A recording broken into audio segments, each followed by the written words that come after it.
Hello YouTube, Cousin Kinoko here. I'm back from a 2-week trip to Tokyo in Japan, and as you can see here on my table, I went a bit crazy and I picked up quite a lot of games, and to be honest, I went more for quantity instead of quality. I went to the discount bins and picked up some of these games for next to nothing. Some of these games were practically being given away for free. A lot of these Saturn games were 25 yen a piece, so I figured if I buy a bunch of cheap games, I'm probably gonna get lucky and some of them will be good, and the rest I can just sell on eBay. But I did pick up some good titles as well, and did pick up some more expensive games that I knew that I really wanted to have. So thought I'd just make a few videos here showing you everything that I picked up. I picked these up at different video game stores. I went to Super Potato, which is probably the most famous retro video game store in Tokyo. That's in Akihabara, and the thing is, the games were really expensive there, and you could get the same games cheaper pretty much anywhere else.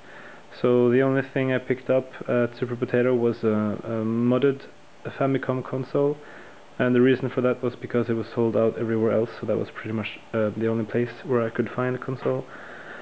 And other than that, the Saturn games I picked up at, most of them I picked up at Softmap, and there were some other retro game stores in Akihabara, and I also picked up a lot of stuff in Nakano Broadway. So yeah, let's just go right ahead and I'll show you what I got. So let me start off by showing you all the Famicom stuff that I picked up. First off, I picked up a console, and this is, like I said, the only thing that I picked up at Super Potato while I was there. It was a little bit on the pricey side, 7,329 yen, and if you bought a normal Famicom it was less than half the price, but the thing is that this one is actually modded to put out composite signal, and well, a normal Famicom only has RF output, and the problem is that you won't be able to tune into that on a European television, which is why I decided to pick up the more expensive modded version of the console. And well, I'm a huge fan of the NES. That's one of my favorite consoles of all time, which is why I really wanted to pick up a Famicom console. I think it looks really nice. I really like the design of it, so really happy to get one of those. And let me just show you the games that I picked up with the system. And I've been picking these up at various shops, and yeah, let me just go right ahead and show you what I have. First off, we have a Magmax, and I bought this at Softmap, so I got it for half price.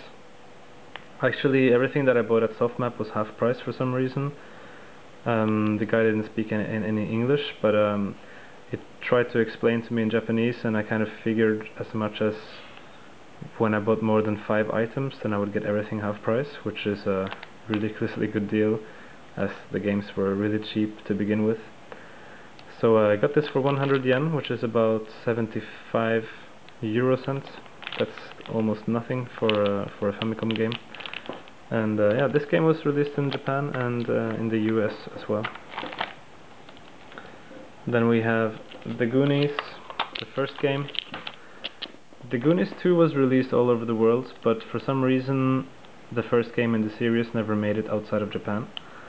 And as far as I know, it has very similar gameplay to the second one. It's a bit simpler, doesn't have the RPG elements, and it's more of a straightforward platformer. And it has some really amazing label artwork there as well. And I paid 800 yen for this, which is a little bit more pricey than what I paid for the other games, but it was one of the titles that I really wanted to pick up, so I'm quite happy to find that.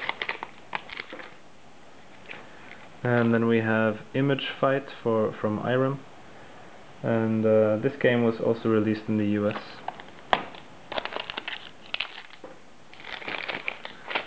Ultraman Club 2, Kaite Kita Ultraman Club. This was only released in Japan, and apparently it's some kind of RPG.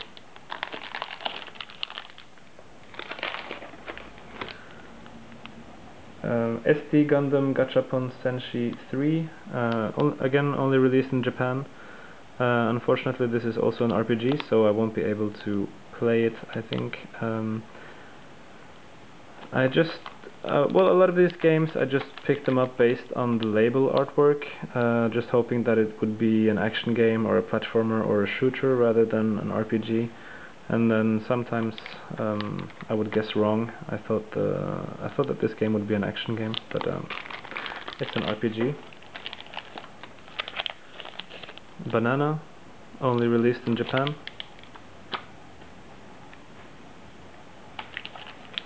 And this is Kinnikuman Masaru Tagumachi, also known as MUSCLE in the US, Muscle.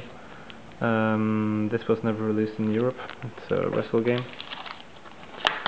As I said, I was just very often judging games by their covers. I picked up things that looked like they were not RPGs, but rather action games or platformers.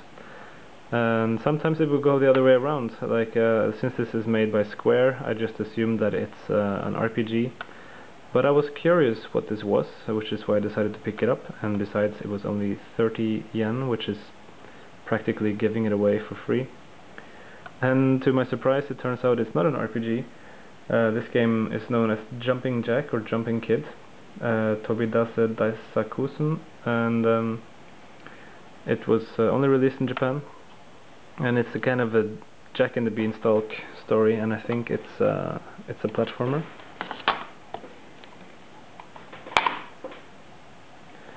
Momotaru Densetsu, Peach Boy Legend, only released in Japan. I paid 100 yen for that. And then we have Devil World, and this was only released in Japan and Scandinavia. Of course, as a Scandinavian, I want to get the Scandinavian version of the game, but that game is really rare and expensive, so thought I'd get this now in the meantime, so I get to play the game.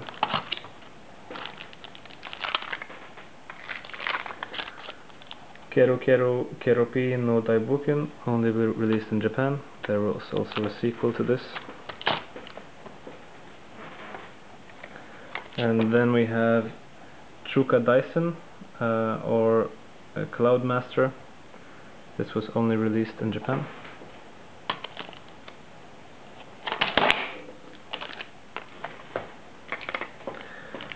Musashi no Buken, paid 420 yen for this. Unfortunately this is an RPG.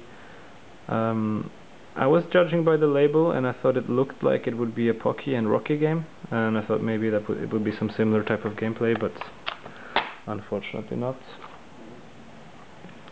Now this next game is it's a game by Konami, and it's as far as I know, it's a spoof of Castlevania games, and I think it's a good platformer. That's Akumayu Special Boku Dracula-kun, 420 euros for this, and I'm really curious about trying that game out. Another Japan exclusive here, we have Binary Land, 630 yen. By the way, 1000 yen is like €7.50, so all these games are relatively cheap. At least they're very cheap compared to what I pay here in Germany. Then we have Sayuki World 1. This was only released in Japan. Some really nice label artwork there. And this game is called Kamen no Ninja Hanamaru, and this was actually released in the US as well, but they renamed it to Yonoid, and it has a really annoying main character.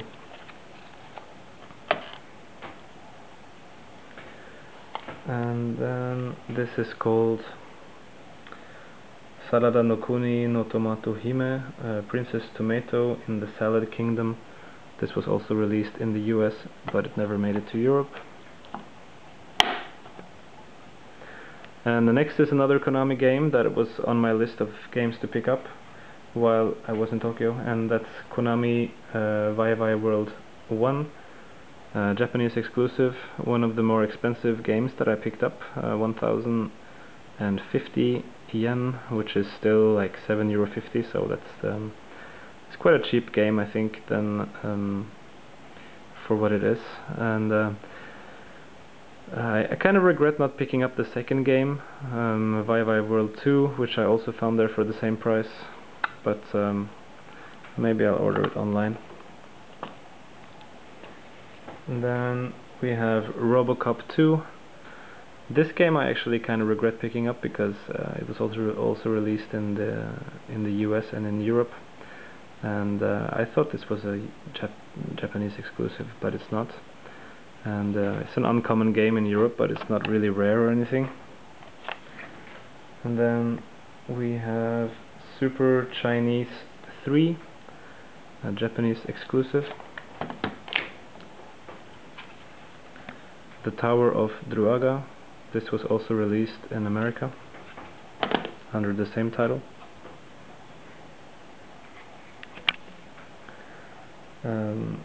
Magical Taruruto-kun, Fantastic World, Japanese exclusive. I paid 300 yen for that. And then we have SD Battle Usumu Heisei Hirobasho, 300 yen, Japanese exclusive, but I think it's an RPG. Bomberman 2, and I thought this was never released in Europe, but I got somehow confused because Bomberman 1 was never released in Europe, but Bomberman 2 was actually released as Dino Blaster, so I already have this game. And then we have Daikaiju Deborahs, Japanese exclusive, again 300 yen. And this game is called Ninja Yayamaru no Daiboken, and that's the second game in the series, literally Yayamaru's Great Adventure.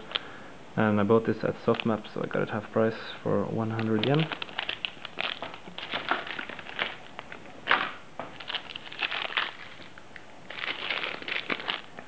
Tetsuwan Atomu, Mighty Atom, Japanese exclusive. And this game is called Hinotori Huhan. That's a really weird name. It's got 2 O's and 2 U's, like 4 vowels in a row. Huhan. Gao no Boken. I have no idea how to pronounce this. Japanese exclusive. Translated, the title means Phoenix Chronicles Gao's Adventure. 350 yen at Book Off. And if you're in Tokyo, Book Off is it's a chain of bookstores. And if you come by one, you should have a look inside, because in the back very often they have some Famicom and Super Famicom games for sale, and it's quite decently priced as well.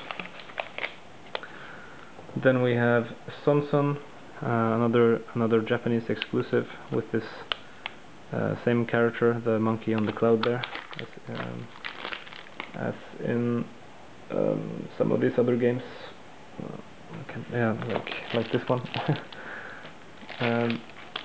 This is Sayuki World 2, Tenyukai no Majin, and this was actually released in the US, and I actually already have this game in the US version, and they changed the sprites from the little monkey boy to a little Indian boy, and in the US it's known as Wampum. And it's a pretty good game. It plays a little bit like Mega Man. I think it's quite nice to have this version of that game as well.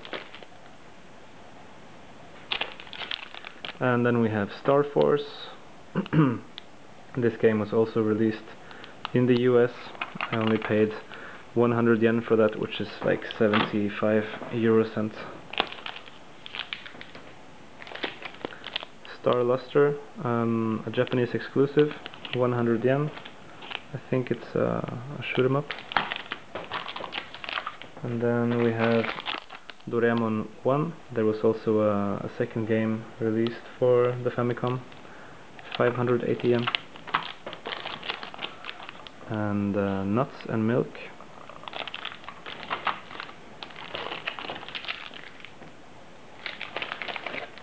As you can see, the Japanese, they really like these little plastic baggies. They put everything in little plastic bags. Let's see, this is Heracles no Eiku, or translated Glory of Heracles. And I thought this looks like an action game, but actually it's an RPG, apparently. But I only paid 100 yen for it, so.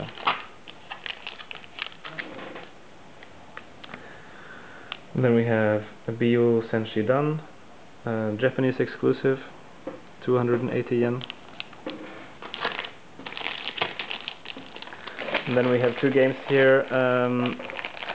Well, I actually bought these because I thought the little character, the little white round ball there, looks nice. And they were dirt cheap. Like, this one was 50 yen and this one was half price at Softmap, so it's 25 yen. Unfortunately, they are like pachinko games, which is this Japanese gambling machines, and I'm not too interested in that, but I might just hold on to them. I'm gonna see how they play, if they're any fun. They're called Pachio-kun 2 and 3.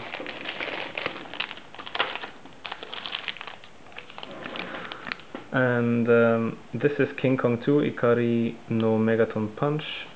This is a Konami Japanese exclusive, and supposedly it's a really good game, like a top-down Zelda type of view.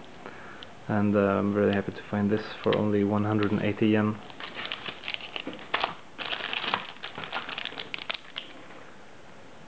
And then we have SD Night Gundam Story, 50 yen.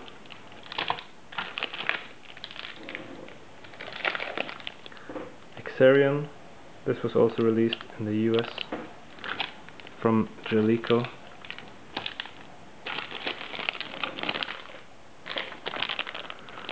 This game is called Ninja Hattori-kun, or translated Little Ninja Hattori. And I got this at Softmap for half price, 100 yen only. And it's supposed to be a really good platformer from Hudson Soft. I haven't tried any of these games yet, so I've only read on Wikipedia what kind of gameplay they are. And then we have B-Wings, or Battle Wings, half price at Softmap, 150 yen.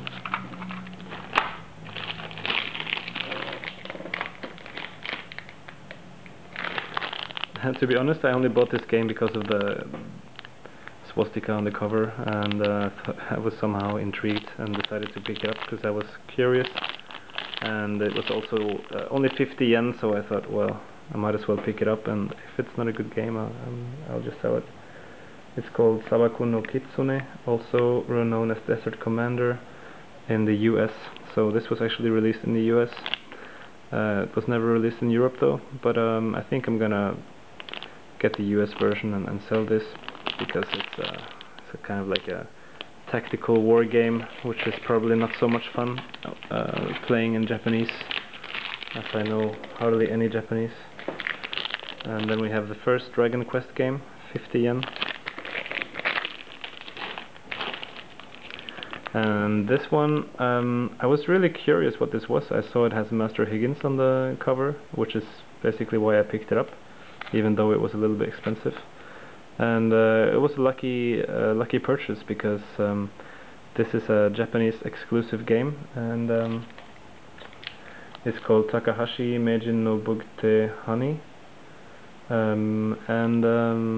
Yeah, it's some kind of platformer. I don't really know much about it, but it's got Master Higgins in it, so that's worth picking up just for that. And finally, this is the most expensive Famicom game that I picked up of the bunch, and a game that I really wanted to get, as I'm a huge fan of the series. And it's a Konami title called as much as Twinbee 3 Poco Poco Diamo.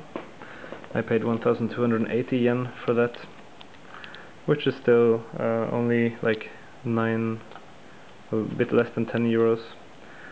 I have the first game in the series, or is it the second? It's called Stinger in the US. Not sure if it's Twinbee 1 or Twinbee 2. But this one was never released outside of Japan, so definitely one to pick up.